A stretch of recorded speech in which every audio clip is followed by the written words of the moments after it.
দেশের বিভিন্ন জায়গায় যখন পর্যটন কেন্দ্র থাকে সেগুলোকে সুন্দর রাখার দায়িত্ব আমাদের, কিন্তু পিছনের যে দৃশ্য দেখবেন আশেপাশের, মানে এই যে প্রাকৃতিক জায়গা আছে, প্রাকৃতিক জায়গাতে প্রকৃতির চেয়ে মানুষের ভিড় বেশি এবং চারপাশে শুধু দোকান, চারপাশে শুধু দোকানগুলো একটু দেখান, চারপাশে শুধু দোকান। প্রাকৃতিক কোনো দৃশ্য আছে কিনা একটু জুম আউট করে দেখান যে কি অবস্থা চারপাশে।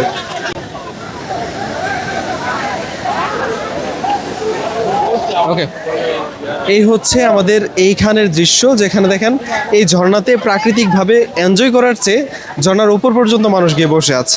কতটুকু রিস্কি এই জায়গাগুলো মানে বলার বাইরে।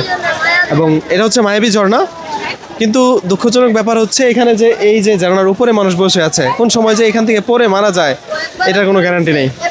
খুবই দুঃখজনক। এখানে একদম উপরে, যদি একটু উপরে দেখান যে কি অবস্থা, উপরে পর্যন্ত মানুষ চলে যায়। আর যার ফলে আসলে যে কোনো সময় হয়, কোনো সময় কি এখান থেকে মানুষ পড়ছে উপর থেকে? পড়ছে 4-5 দিন আগে, পরে হাত পা ভাঙে লিছে, এখান থেকে পরে হাত পা ভেঙে ফেলছে। এখান থেকে উপরে একটা সুইমিং পুল আছে সুন্দর।